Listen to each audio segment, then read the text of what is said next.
Latest updates ఎప్పటికప్పుడు పొందడానికి big TV WhatsApp channel follow అవ్వండి. లింక్ డిస్క్రిప్షన్ లో ఉంది. శ్రీనివాస్ గారు మొత్తం టోటల్గా దువ్వాడ శ్రీనివాసు ఒక బయోగ్రఫీని మనం తీసుకుంటే దువ్వాడ వాణి అనేవాడు ఒక విలన్గా కనిపిస్తుంది. అంటే మీరు హీరో పాత్రలోకి వెళ్ళిపోయారు. అంటే అంటే మొత్తం తప్పంతా ఆవిడదేనా? అంటే మనిషిలో ఒక ఇప్పుడు కామ, క్రోధ, లోభ, మోహ, మద, మాత్సర్యాలు అని ఉంటాయి. రావణాసుడుకున్నటువంటి 10 తలకాయలు. అందులో ఈర్ష్య, అసూయ, ద్వేషం మనల్ని దహించేస్తుంది సార్. ఇక్కడ విలన, హీరోయిన్ అనుకోవటం కన్నా మీ మీద నాకు పాజిటివ్ యాటిట్యూడ్ ఉండాలి, అప్పుడు నేను సక్సెస్ అవుతాను. కానీ మీ మీద నాకు నెగిటివ్ యాటిట్యూడ్ పికప్ అయిన కొలది నేను దహించుకుపోతాను. ఇది దీనికి ఉదాహరణ. నా కథ అందుకు ఉదాహరణ. ఇక్కడ ఎవరు హీరోయిన్లు కాదు. అంటే మీది బలవంతో పెళ్ళి ఏం కాదు కదా? లేదు, దగ్గర సంబంధం సార్. కుటుంబంలో రిలేషనే. వాళ్ళ నాన్న వాళ్ళ అమ్మగారు అంటే రాఘవరావు గారి మదరు, మా అమ్మ వాళ్ళ అమ్మగారు సొంత అక్క చెల్లెళ్ళు. మా కుటుంబంలో ఉండే ముందు నుంచి ఉన్నాయిలేండి. ఈ కుటుంబంలో ఈ తగాదాలన్నీ ముందు నుంచి ఉన్నాయి. మా ఇద్దరి నుంచి స్టార్ట్ అయినవే కాదు, ముందు నుంచి ఉన్నవి ఇక్కడ రోల్ ప్లే చేసాయి వాణి మైండ్ మీద. వాణి ఇలా నాశనం అవటానికి ప్రధాన కారకుడు తండ్రి రాఘవరావు. Is the main villain. మీ సినిమాలో ఉంటాడా? ఉండాలి మరి. ఇప్పుడు తండ్రి అనేవాడు తప్పు, నేను అల్లుడిని తప్పు చేశాను, నన్ను పిలిచి అడుగు, నన్ను నిలదీసి అడగండి. తండ్రి లాంటి వాడివే కదా, నన్ను ప్రశ్నించు. ఎందుకు ప్రశ్నించలేదు?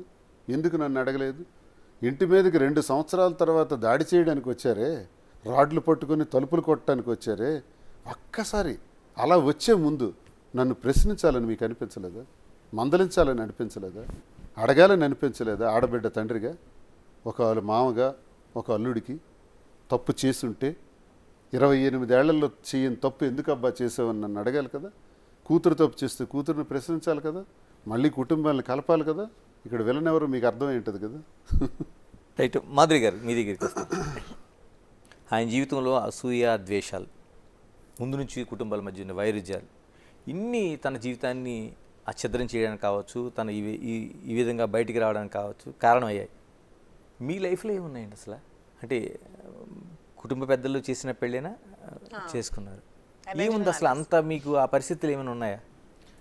నా లైఫ్లో కొన్ని డిస్టర్బెన్సెస్ మా హస్బెండ్తో ఉన్నాయి, కానీ వాణి చేసిన డిస్టర్బెన్సెస్ ఎక్కువ అయ్యాయి అంతే. నా లైఫ్లో కూడా విలన్ వాణినే. మీరు ఏమనుకోకపోతే ఒక ప్రశ్న, మేము ఒక ఛానల్కి ఇచ్చిన ఆడియోని విన్నాం. నా భార్య దేవత, ఆవిడ అమ్మతో సమానం నాకు అని. ఇంత సిచ్యువేషన్ జరుగుతున్న టైంలో మీ హస్బెండ్ అన్నాలో కాదో తెలియదు, కానీ ఆయన చెప్తున్న ఒక మాట వింటే తప్పు ఎవరిది అనే ఒక ప్రశ్న, పెద్ద ప్రశ్న మాకు వినిపించింది. ఏం చెప్తారు దానికి? అదే చెప్తున్నానండి, ఇది ఎంత వాణి చేసిన ఇది క్రియేషన్స్, వాణి చేసినవి ఇవన్నీ.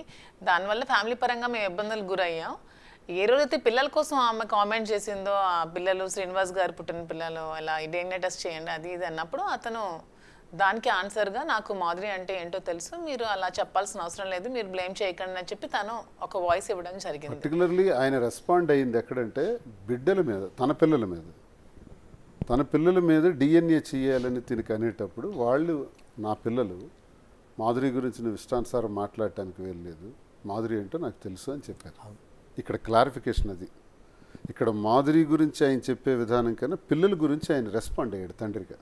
మాధురి గారు, మీరు అంటే చాలా వరకు ఏ లైఫ్లో ఎప్పుడు ఏది తారసపడద్దో ఎవరికీ తెలియదు. ఆ జర్నీలోన మనం విమర్శించిన ప్రశ్న మనల్ని తిరిగి విమర్శిస్తున్నప్పుడు చాలా ప్రశ్నలకు ఆన్సర్ చెప్పుకోవడం కష్టం అవుతుంది. ఆయనేమో ఒక పొలిటికల్ లీడరు, పొద్దున్న లేస్తే తొడగొట్టి సవాల్ చేసే టైపు, పోనీ లవర్ బాయ్ లాగా వెళ్ళే ఇది కూడా కాదు, పోనీ అందరినీ అమ్మాయిల్ని చూస్తూ ఆయన అలా ఉండే టైప్ కూడా కాదు. ఎలా లవ్ చేశారండి అసలు? ఏదో అంటే నాకు కూడా అతనిలో హీరో క్వాలిటీస్ కంటే రౌడీ క్వాలిటీస్ ఇష్టం బాగా. సో రౌడీ క్వాలిటీస్ చూస్తే ఇష్టపడ్డాను నేను కూడా. రౌడీ అనటం కన్నా నిలదీసే తత్వం. లేదులేండి, అదే బాగుంది. నాకు భయం లేదు, ఎవడేం చేస్తాడని లేదు. నాకు చాలామంది హెచ్చరికలు చెప్తుంటారు, నేను భయపడ్డాను, పారిపోయానని. ఏదో నా మీద ఇప్పుడు ఎఫ్ఐఆర్ ఉంది, నేను హైదరాబాద్లో ఇక్కడే ఉన్నాను, వచ్చి పట్టుకోమనండి. ఎఫ్ఐఆర్ పెడితే దువ్వాడ శ్రీని భయపడి పారిపోతాడు అనుకోవడం చాలా పొరపాటు. మీరు ఎన్ని ఎఫ్ఐఆర్లు వేసుకుంటారో వేసుకోండి. ఒక 100 కేసులు పెడతారా, నేను రెడీ. సేమ్ నేను కూడా అంతేనండి, ఎవరికి భయపడను. అందులో ఈ ట్రోల్స్ చేసే వాళ్ళకి అసలు అదర్ను బెదర్ను, ఎన్ని ట్రోల్స్ చేసుకున్నా భయపడే ప్రసక్తే లేదు. సో ఇద్దరు క్వాలిటీస్ ఒకటే కాబట్టి ఇద్దరం ఒకరికొకరు అట్రాక్ట్ అయ్యాం అంతే. అదే అడుగుతున్నాను, ఆయన మగాడిగా ఉన్నాడు, పాలిటిక్స్లో ఇంతకంటే పెద్ద విమర్శలు చూశాడు, ఆయన ఆ ట్రోలింగ్స్ చూశాడు, చాలా అంటే ఇప్పుడు కొత్తగా వచ్చినాయి ఏం కాదు, ఇప్పుడు సమన్లు కావచ్చు లేకపోతే కేసులు కావచ్చు, ఆయన లైఫ్లో కొత్తగా వచ్చినాయి కాదు. మీరు అసలు ఇవన్నిటికీ దూరం లైఫ్, మీరు ఎక్కడో ఒక డాన్స్ దీంట్లోనో లేకపోతే ఒక మంచి వీడియోలు చేస్తూనో ఒక కంఫర్ట్ లైఫ్లోంచి అలా ఉండేటప్పుడు ఒక్కసారి ఎదిరిన ఈ డిస్టర్బెన్స్ ఎంత మీకు ఇబ్బంది పెట్టిందండి లైఫ్లో? నేను స్టార్టింగ్లో ఇబ్బంది పడ్డాయండి కొంచెం. నేను కూడా బాగా, అంటే మీరు చెప్పినట్టు కంఫర్ట్ జోన్ నుంచి ఈ జోన్కి వచ్చినప్పుడు నేను కూడా బాగా మానసికంగా ఇబ్బంది పడ్డాను, చాలా క్షోభకు గురయ్యాను. ఎందుకంటే ఏ వ్యక్తికైనా వ్యక్తిత్వ హననం జరుగుతున్నప్పుడు అది చాలా బాధపడుతుంది ఎవరికైనా, ఏ అమ్మాయికైనా. కానీ కొంచెం తను చాలా ధైర్యం చెప్పారు నాకు ఆ టైంలో, చాలా మోటివేట్ చేశారు. సో అతను ఇచ్చిన స్ఫూర్తితో, అతను ఇచ్చిన ధైర్యంతో ఇంకా ముందుకెళ్తూ అలాంటివి ఏవి పట్టించుకోకుండా చాలా స్ట్రాంగ్ అయ్యాను, ఇంకా స్ట్రాంగ్గా ఉంటాను కూడా.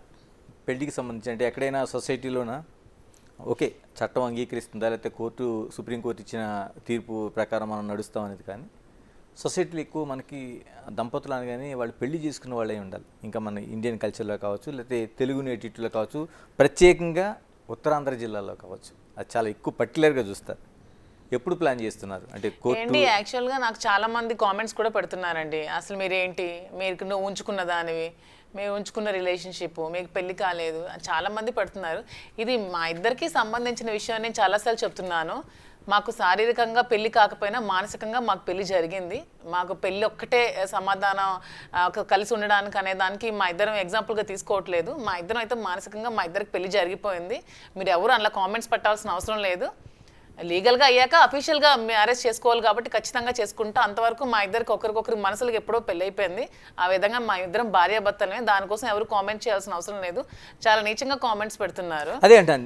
మీరు మ్యారేజ్ అయ్యలేదు, మీ ఇద్దరికి అసలు ఏంటి ఉంచుకున్నానంటే, మేము ఒకరికొకరు డైవర్స్ ఇచ్చుకున్నాను. నేను మా హస్బెండ్ డైవర్స్ ఇచ్చాను, తను వాళ్ళ వైఫ్కి డైవర్స్ ఇచ్చారు. కోర్టులో నడుస్తున్నాయి, అవి ఎప్పటికొస్తే తెలియదు. అంతవరకు మా ఇద్దరం మానసికంగా పెళ్లి చేసుకున్నాం, మాకు పెళ్ళి అయినట్టే, మేము పెళ్లి ఇద్దరం భార్యాభర్తలమే. దీన్ని మీరు తప్పుగా అర్థం చేసుకోవాల్సిన అవసరం అయితే లేదు. మేము క్లారిటీగా ఇచ్చాం.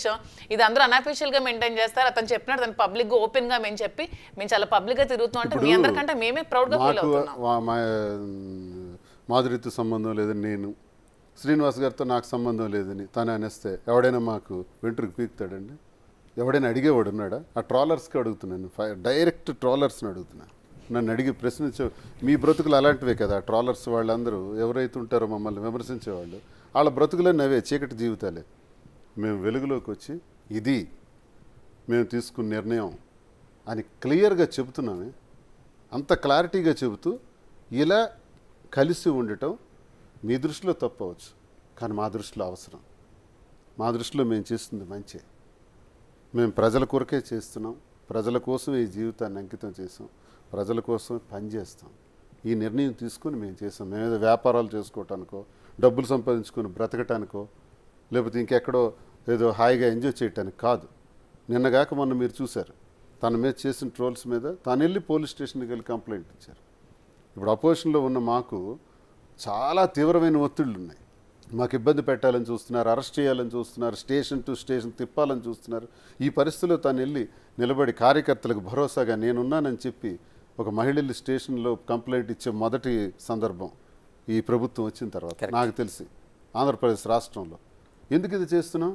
పార్టీకి బలం ఇవ్వటానికి, కేడర్కి బలం ఇవ్వటానికి. మనకు నమ్ముకుని ఉండే వాళ్ళకి ఇదే పరిస్థితి ఉంది. వాళ్ళని స్టేషన్లకి తిప్పి ఈడ్చి ఇబ్బంది పెడుతున్నారు. కాబట్టి అలాంటివి జరిగితే మేము ఉన్నాం సుమా అని చెప్పడానికి, మేమేదో పర్సనల్ లైఫ్ ఎంజాయ్ చేయటానికి కాదు. ఎంజాయ్ చేయాలంటే మేము కలవాల్సిన అవసరమే లేదు, ఇలా కావాల్సిన అవసరం లేదు. ఎంజాయ్ చేయాలంటే చాలా దారులు ఉంటాయి కదండి, ఇలా పబ్లిక్ గానే ఎంజాయ్ చేయాల్సిన అవసరం మాకు లేదు. సంబంధం లేదని చెప్పేసి అయిపోయింది కదా. సంబంధం లేదని చెప్పి మేము కలిసి కూడా తిరగలం. మేము వాస్తవంగా చెప్తున్నాం కదా, మేము కలిసి ఉంటున్నాం అవునని చెప్తున్నా కూడా మీరు ట్రోల్ చేయాలని చూస్తే అది మీ కర్మ. ఇంకా For more videos like this, subscribe Big TV channel.